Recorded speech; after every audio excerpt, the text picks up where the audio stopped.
almost think that has to go on that side. The I think. American flag is always on its right. Wait, on the right of On the everything right, else. Yeah. I don't think I knew that. Has to be on the right side of the other flags, you mean? No, I think. the other way. Yeah.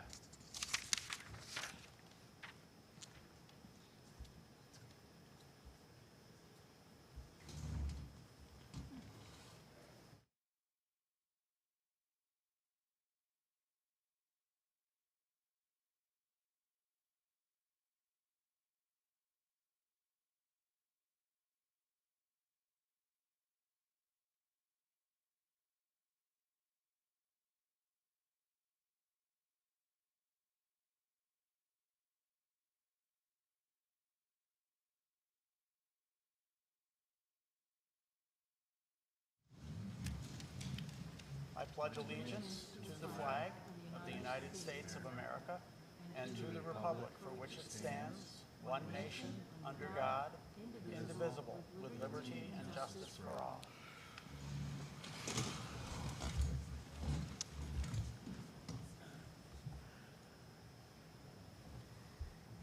Just like to say thank Kevin Peretta publicly for stepping in for me the last couple of months when I was pressed into other duties or away. The first item on our agenda for this evening is communications from the public or press. I don't see anyone here, I don't believe, that looks like they are interested in addressing the board, other than our scheduled speakers, of course. Absent that, we will move on to information and reports. We'll start with our student ex officio report and Mr. David.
Doctoral student coming to Messina, Miss Jessie Tobin, is coming to research positive youth development in rural communities, such as our high school. She will be interviewing both students and staff, including myself. And then the holiday fun day tomorrow will happen the last 2 periods of the day. Things like the cornhole tournament, movies, ping pong, can jam. Mr. Cruzille's doing some logic games. And then a bunch of other things, including Lulu, the school therapy dog, will be around. But that'll be all.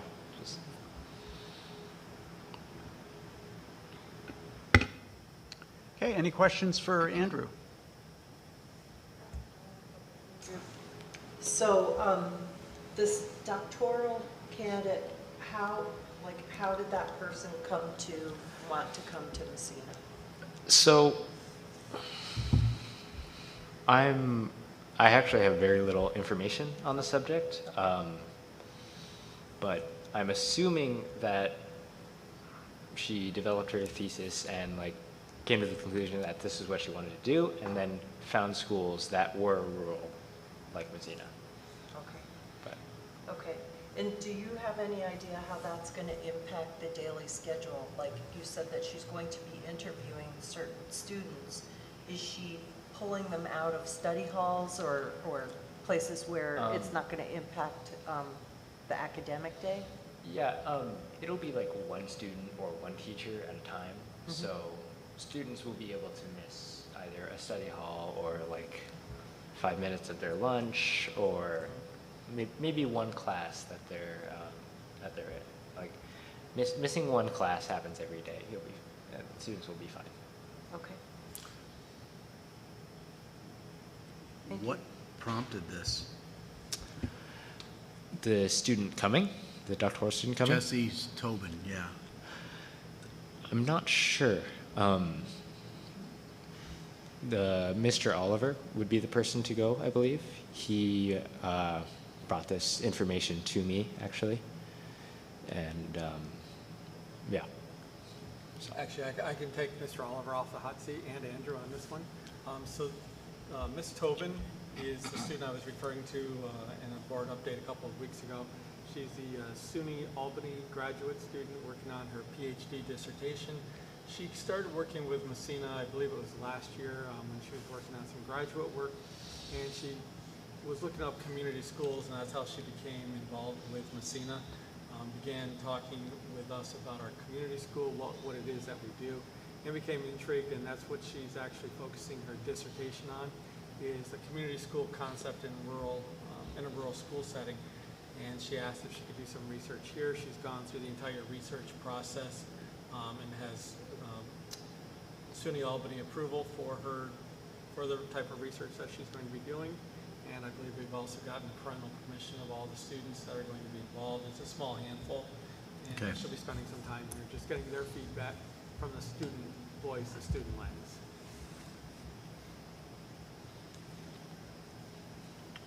Any other questions on the student ex officio report? All right, we'll move on to the Facilities Committee report and Trustee LeBlanc.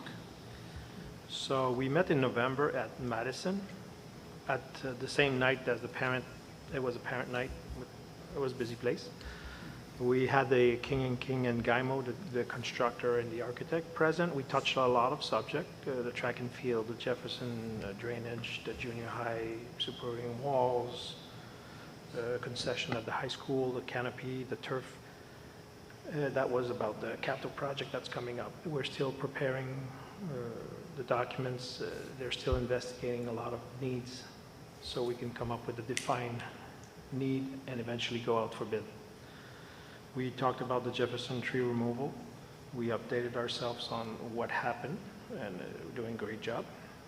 And we also talked about the fleet of vehicle that we are now leasing instead of owning to save a lot of money.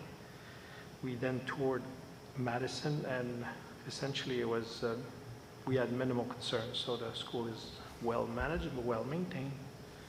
We then, that's it.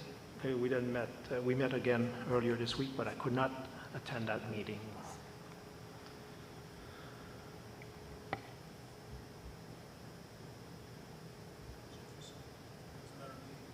There was another meeting for the facility. I don't know, I can't report from that one. I don't have the notes. I don't know. We met at Jefferson.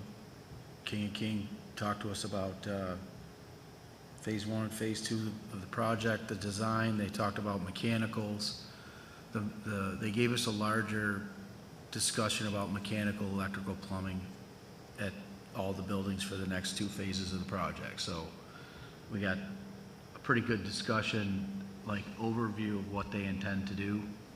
They had the mechanical engineer there. I don't have the agenda in front of me. I'm trying to wing it here. What else did we do? That was the lion's share of it. The other item is gone. We also discussed we discussed the backboards in our Oh, yeah. elementary schools. We also we intended to discuss the pool rates for community groups using our pool here. We tabled that. We needed more information, and we also discussed a possible donation we may see for a scoreboard. We then toured Jefferson. There were no major concerns. Thank you.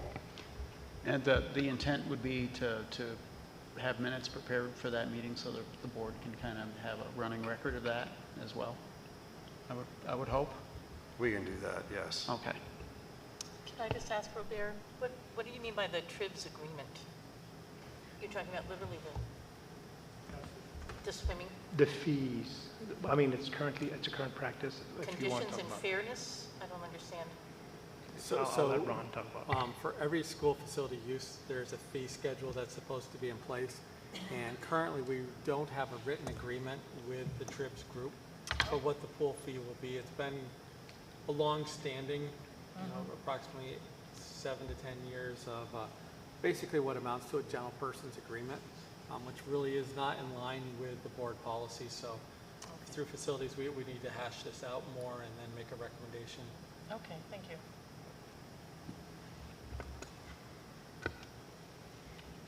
Any further questions on the facilities report? What is meant by reviewing the backboards? So about 2 weeks ago, Andrew, we had a backboard at Jefferson Elementary. It came off the wall while it was being used. We had our varsity team was there, working with younger students, showing them basketball skills. During that course, it fell down, actually landed on one of our senior students. And what we're concerned about is the construction and how those backboards at the 3 elementary schools are actually connected to the walls. So at this point, we have shut down all 3 of those gymnasiums from use of the backboards. We can still use the gyms, but we're just not using the backboards. Our facilities director, Mr. Tessier, has been working, trying to find a vendor, an engineering or a contractor who will come in and inspect those and give us either a clean bill of health or to tell us what we need to do to remediate. We're still in that process. It's a very difficult task to find someone who's willing to come in and take that kind of liability. So we have 2 potential right now, and we're still working on that. This is going to be probably at least, I would say at least another 2 months before it's fully resolved.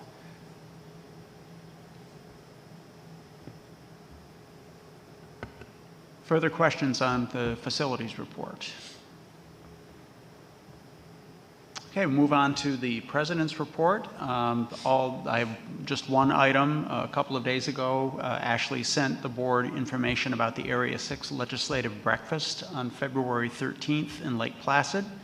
I believe Trish and I went to this last year. Really good opportunity to have conversations with and hear from our elected state representatives on a variety of topics.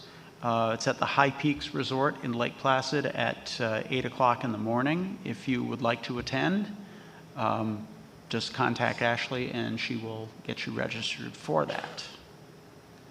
And all of the information on that is linked to our agenda tonight.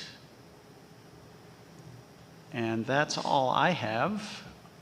So we'll move now to reports from administration, and I'll turn it over to Mr. Burke. So at this time, I'd like to ask Mr. Allen, our Information and Technology Department Director, to come forward and just give a very brief update, and then we'll also hear from our Facilities Director as well. Just some brief updates on their departments and where we are today. How brief do you want me to be? Just making sure this is working. All right, so I'm Mike Allen. Most of you guys know me. I've been here for 28 years, and I'm the head of the technology department. I've got 5 guys that work for me. 3 are Messina employees, 2 are BOCES staff members. We've done some exciting things this year. You know, all my guys, they're good guys. They all have a unique set of skills, and they make one heck of a team.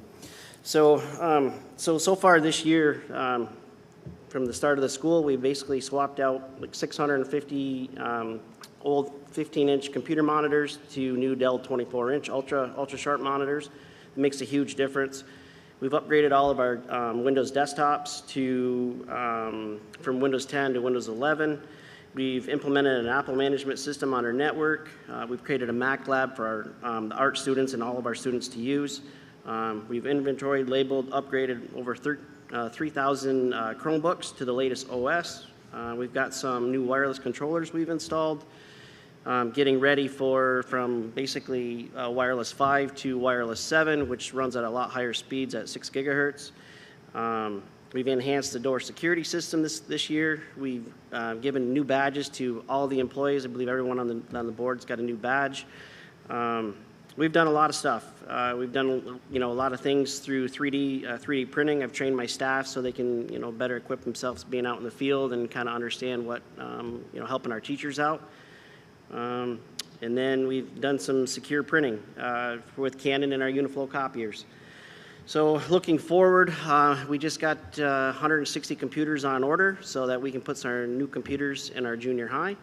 And other than that, we're looking for next year. We're looking at basically upgrading all of our wireless in our classrooms, and then going from there, we're looking at our first round of Chromebook replacements.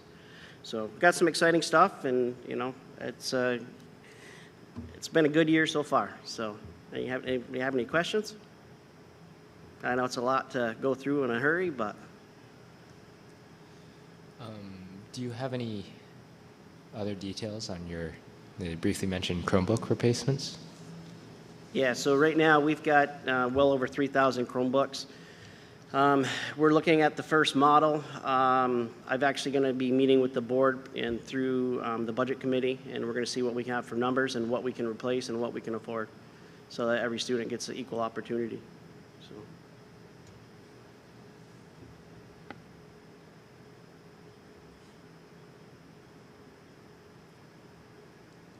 That was easy.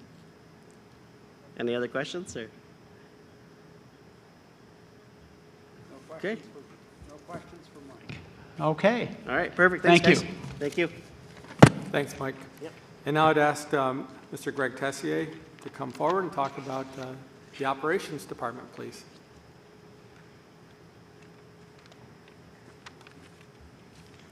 How you doing? I'm Greg Tessier, Director of the Facilities. I oversee the Buildings and Grounds Department here at all the school facilities. I've been here about 8 years. For those that don't know, I came up through Admon HVAC business for a number of years, and then I went to work for the plants as a millwright. Got laid off, got called back, decided I didn't want to get laid off again, so I went to work for civil service in the Plant Utility Series, which is running powerhouses. So I did that for a number of years, progressively got to the point where they hired me here. Currently we have about 30 people in my department. We take care of everything from the grounds, the snow removal, maintenance, and anything you see that's maintained. We do all the cleaning. It all falls under me. We have a great crew, and in the 8 years I've been here, I've hired probably 20 of the 28 people in my department. Great bunch of people. I think that's what I'm most proud of. Since I've been here, I've been involved with every capital outlay project. I helped do the transportation upgrade with the fuel depot. I worked with the energy management upgrades on 2 or 3 different capital outlay projects. We did some doors in one of the projects. I also worked with Haas from the village a number of years ago, and we decided to get ourselves a shared road salt facility. So we currently buy all our road salt for our snow plowing ourselves. I was involved with the steam line replacement when we had a problems a few years ago, and I actually helped steer them in the right direction for designing it, and that's why we have heat in the high school currently. Obviously, we deal with emergencies that crop up almost every day. As you know, this year, the first week of school, we had a water main break in Nightingale, and then a few days later, we had a sewer main problem over to junior high. That's just a couple of things we deal with on a basis during the school year. Every year, it's something different. I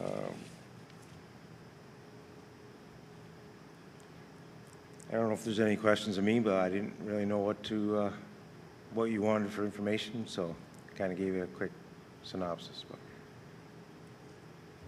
anybody have any questions? Actually, Greg, I have a question that's going to come up later on with the surplus. So on the truck and the plow blade, Yep. What do you project that the district will get for revenue from the sale of that if the board authorizes it? And then which account does that money go into?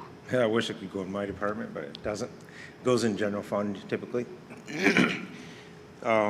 We started recently with the Enterprise and we're leasing our vehicles through them, so I expect that as we get rolling through and we get rid of all of our own vehicles, we'll just, when they get time to be replaced, we'll just let Enterprise handle it. What I found though was the first few vehicles that we've sent to Enterprise, as we replaced them, they were our vehicles.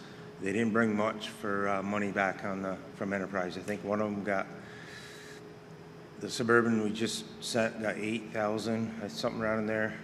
We got 2,500 for one of the Ford F-150s, and I think I'm still waiting for the information on the other Suburban. So we just recently decided we got the two plow trucks to replace our aging plow trucks. So we have two plow trucks that are actually going to be approved tonight, hopefully. Okay. One with a V-plow, one with a straight blade. They're both 2017s, I believe they were, F-350s. I'm hoping that we'll get somewhere in the 7 or 8 range at least for those. We sell them through Auctions International, so I thought since they're our vehicles and I wasn't really getting a warm fuzzy on the money get from Enterprise, I thought we'd try to sell them ourselves.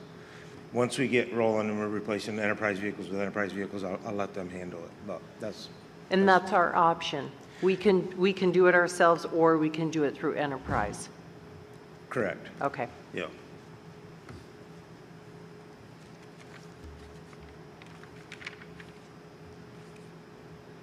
And I think Greg had the right idea with this one, to declare them surplus, let us try to sell them. A truck with a plow right now, especially this time of year, we should get a better value from Auctions International.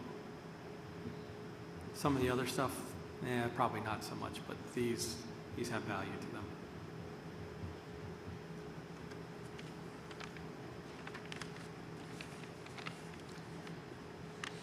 Good? Thanks. Okay. Thanks, Thank Greg. you.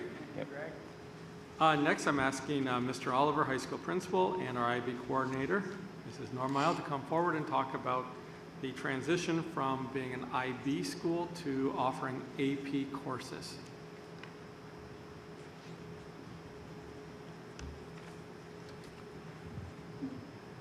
Good evening. I'm Alan Oliver, high school principal. This is Jan Normile, and she's important to be here tonight.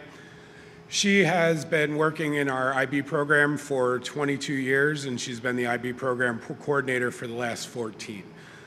So if there's any questions tonight, you probably have the two right people, but she's really the right person to answer the question. I assume you've all seen the presentation we've given you. It's pretty straightforward. We'll be happy to go through it quickly and answer any questions you have. The thing that we really wanted to start with is actually the story of how we've got here.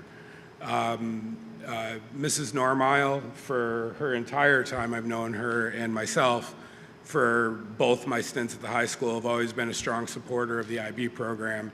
So it's probably a little bizarre that we're standing in front of you tonight saying it's time to move on from the IB program to AP. And where that started was, what, a month ago? About a month ago, we had a IB faculty meeting. Without getting into the details, every year we have to submit paperwork in form of review to the IB. And every 5 years, we have a significant review, which is called a 5-year review. We were having that meeting, and the amount of work that was about to come down the pipe at us versus where we felt like we were with the program. And for me, I keep waiting year after year for the International Baccalaureate Organization to sort of loosen up some of the things it's doing, and I had the opposite feeling that it was getting tighter. So in that meeting of the entire IB faculty, almost all of it, I won't say everybody was there, but almost everybody was there, I posed the question, is this an idea whose time has passed? And I think it took about 10 minutes, if it was that long, for every teacher associated with the IB, the program director, and the principal to say, yes, it's time for us to move on from this program. So with that being said, I'm going to let Mrs. Normile talk a bit about the rationale and sort of our plans moving forward, and then we'll answer any questions that you might have. So I'll step out of the way. Thank you. So our rationale, there's several things. We've seen decreasing numbers continually for the last few years, especially in the full diploma pathway. And that's concerning because those small number of students kind of drive our entire high school schedule. And so we're kind of scheduling everything around a very, very small group of students. And there are a lot of scheduling issues. There are always music and arts conflicts. Students have to make really, really hard choices between, do I continue in my music career, or do I take full diploma, or do I take these IB courses? And so we're hoping that that will go away, and students will have better opportunities to take, the courses that they love and what they're really, really interested in. Students can start taking AP classes starting in 9th or 10th grade, which we're hoping can add some flexibility to schedule as well, whereas IB students can only start in their junior year. And all AP courses are 1 year in length, where several of our IB courses are 2 years, and that makes it very, very difficult to schedule, to make sure that the student can continue on in that second year. It really tightens up our high school schedule. Probably one of the biggest issues for me has been university recognition. The IB hasn't done a whole lot, and they haven't moved really in this area where colleges don't really, I still have students come back and say, I had to explain IB to an admissions counselor, and that's very disheartening. And they haven't really made a lot of progress in that area. And whereas AP, much more widely recognized. So I'm hoping that that will help our students as well. And like Alan said, they keep increasing the compliance standards, and we're not able to meet them. And so we're deficient in a lot of areas, and it just makes sense that, we won't ever get there. So our plan for transition is that we surveyed the 9 full diploma juniors, and they all unanimously said that they wanted to make a clean break from IB and go right to AP classes next year. So May 2026 will be our last exam session. We plan to replace as many IB courses as we possibly can with AP, or at least an advanced or honors course that's comparable to what we have now, so that students still have those upper level courses that they can take. Students will not be disadvantaged in the college admission process, and we're actually hoping this helps them, but colleges evaluate applicants in the context of the school, of the courses the highest level that they offer at each school. And we, of course, hope to continue all our partnerships with local colleges so that we can offer that dual credit option as well. Right now we partner with SUNY Canton and SUNY Potsdam, so we're hoping to continue to do that. The costs might initially be high to transition, but they won't be ongoing like the IB program was. Some of those initial costs would be getting teachers trained. It's recommended, whereas the IB required mandatory IB professional development every 5 years. The AP recommends that teachers be trained. And so some of our teachers may want that or need that, some others may not. And we'll of course need some, textbooks and maybe some other resources as well.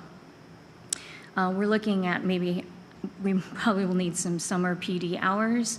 There should be over $10,000 left in the IB budget at the end of the year that can be rolled over into the general fund. I think that's where it goes, I'm not sure.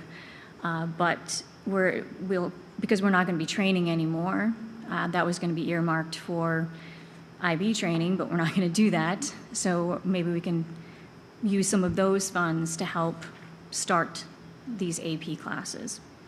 And then most AP exams are administered digitally or in a hybrid format. And so we'll just need to make sure our technology is sound, which I've researched, and Chromebooks are fine. We just have to make sure that they can run this one app, this one testing app. So we'll take questions if you have any. Just a quick question. From a benchmarking standpoint, what are the other, at least area schools, where do they land with this? Are they moving in that direction, or are there? We are the only IB school north of Syracuse. Okay.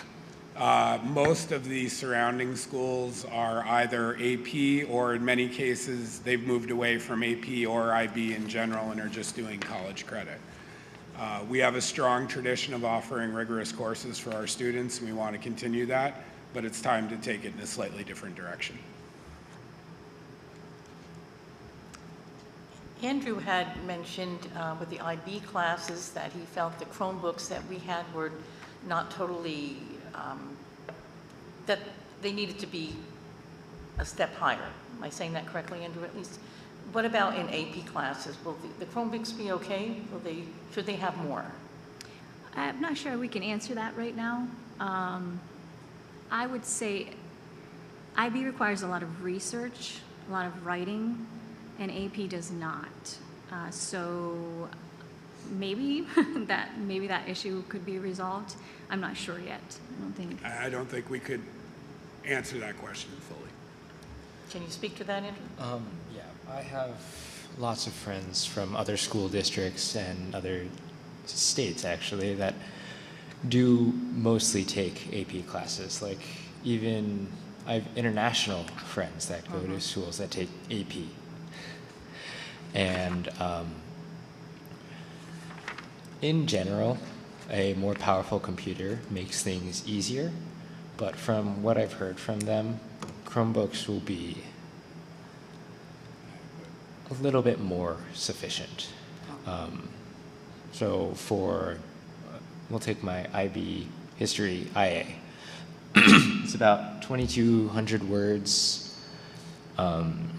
so 8-10 pages. The equivalent for AP is about 1,500. So. Okay.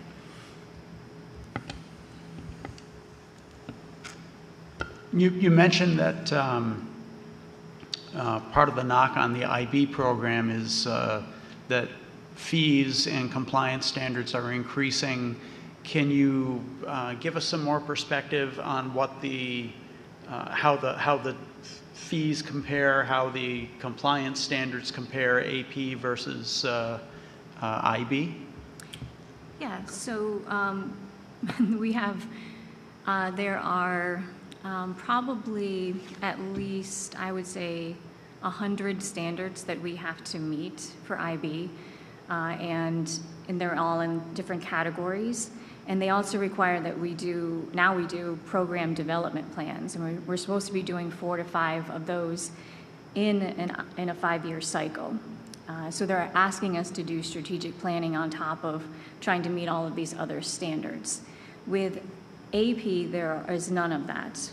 So it is merely every year you submit your course for an audit process, and they approve it or deny it, and that's pretty much it.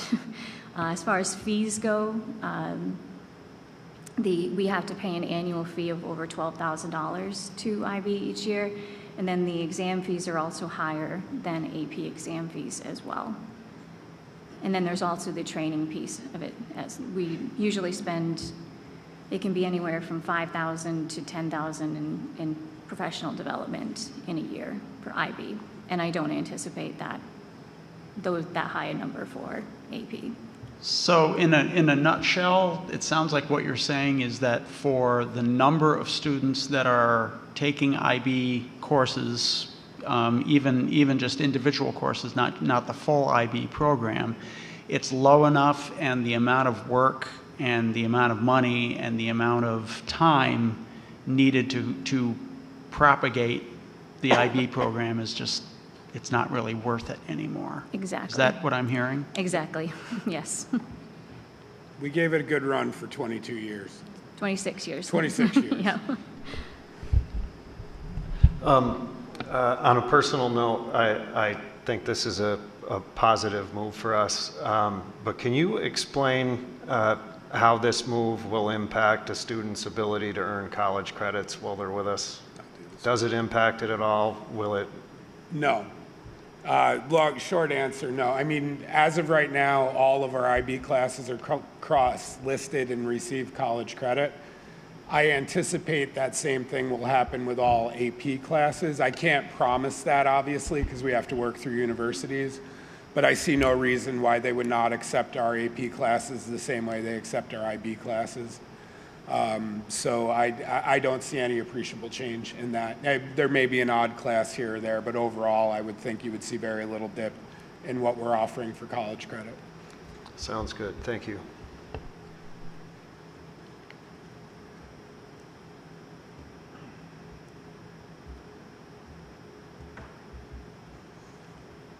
Okay, guys, if there's no more questions, thank you. If any come up, by all means, get a hold of one of us. We'd be happy to answer. But thank you for giving us some time tonight. Thank you both. Yes, thank you. Okay, thank you for that.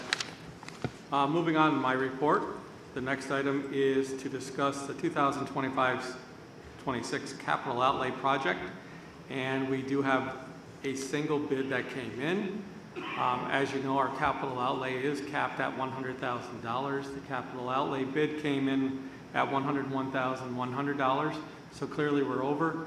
However, on the advice of our architect, the advice is to take this contract, approve the contract, and that we will then do a deduct change order. And by doing that, we will take out the components that are the masonry, reconstruction, and cleaning that would be surrounding the high school sign. And that will bring us well into our budget with our architectural fees. So we should be fine with that. It's a process that's being used pretty frequently as these capital outlays are going over the 100,000, which again is a legislative priority to get these capital outlays to go beyond that statutory limit of $100,000. It's nearly impossible to get work done under that threshold. So again, the recommendation is to award the contract to Northern Tier Contracting, which is out of Gouverneur. And as a reminder, what that does is it places a security window from the vestibule to the high school office, and then also a larger, more prominent sign for Messina High School on the outside wall. Any questions or concerns with that? Okay, on the other end, accepting donations, recommending donation of a value of approximately $750 from the Messina AMVETS Post 4, the Ladies Auxiliary, and the Sons of the AMVETS, and this was used to purchase winter clothes for our winter clothes drive. 1,500 crayons from Walmart, and those are going already for, and it's hard to believe we're talking about this, but ready for school event in August of 26. It's a great start to that project.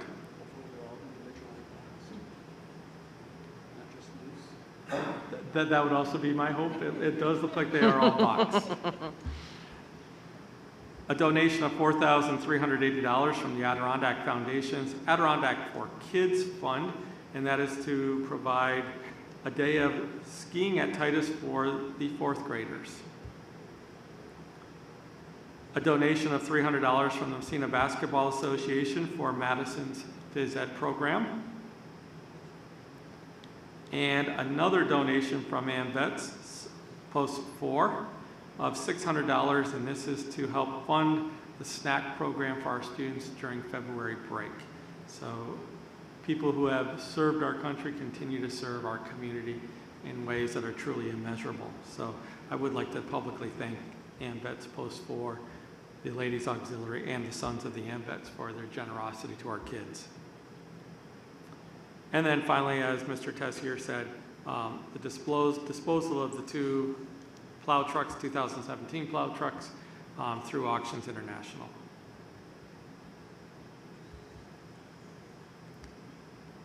And that concludes my report for the evening.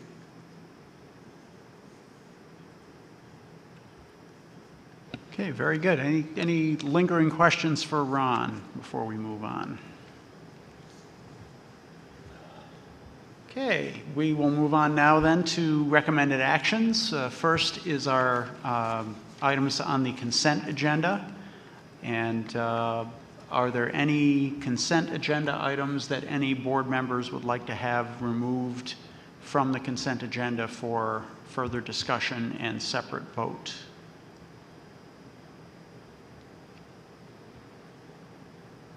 Okay, hearing none, I would entertain a motion to approve all of the items as a group for the consent agenda.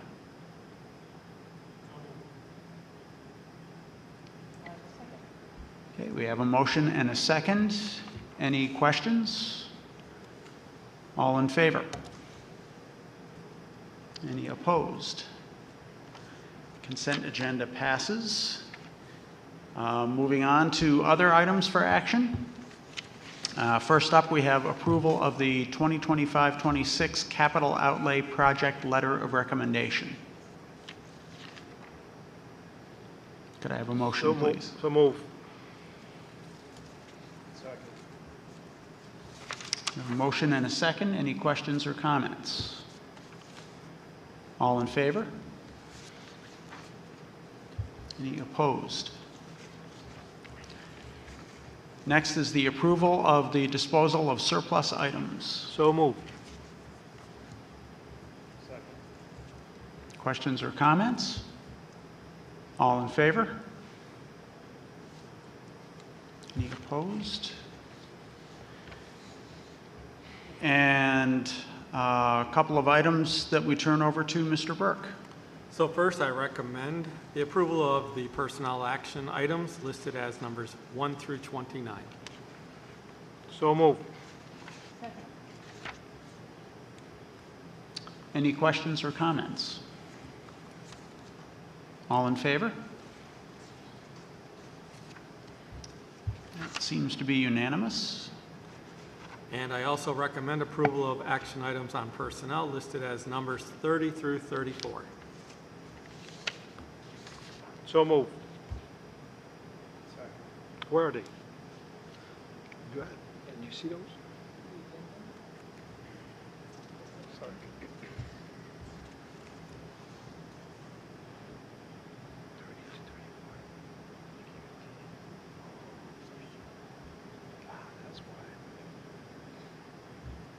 We have a motion. Do we have a second? Okay. Questions, Robert? No, I'm good. Okay. All in favor? Any opposed? That carries as well. That concludes our business, our old business anyway. Now we'll move on to new business. And does any board member have an item for a future board agenda they would like to have discussed? Last year, we heard Mr. Oliver gave a presentation about some collaboration between our high school and Canton College. And at some point, I'd love to hear an update how things are going. I don't need a slide presentation, just a few minutes refreshing the board's memory on what that partnership is and how it's going. We will schedule that.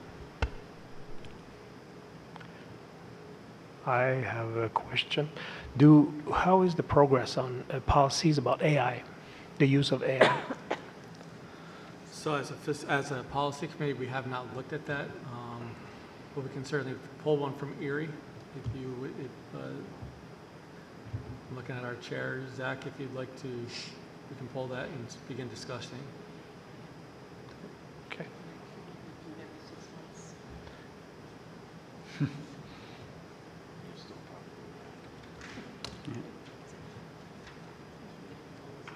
Any other items for future agendas?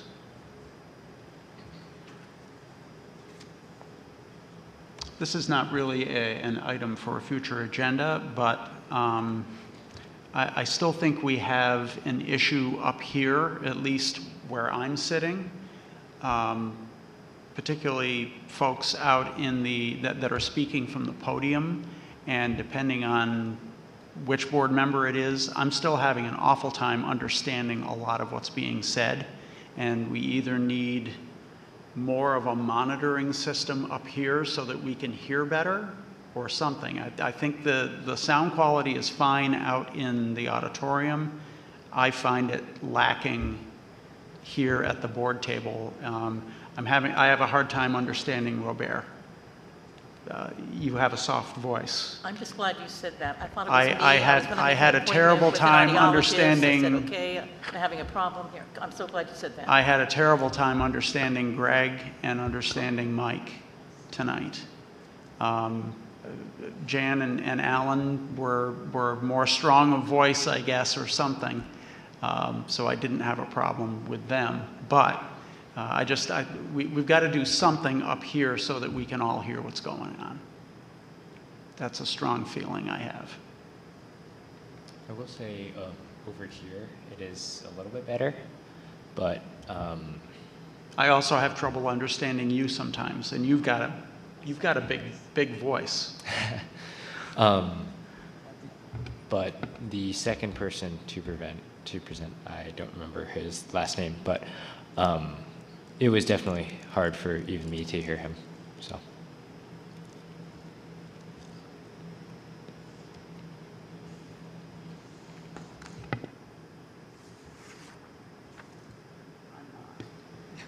Can we move these monitors in or something? I mean, Yeah, right. Yeah. Because of the echo. That's what it is. Mm-hmm. Yes.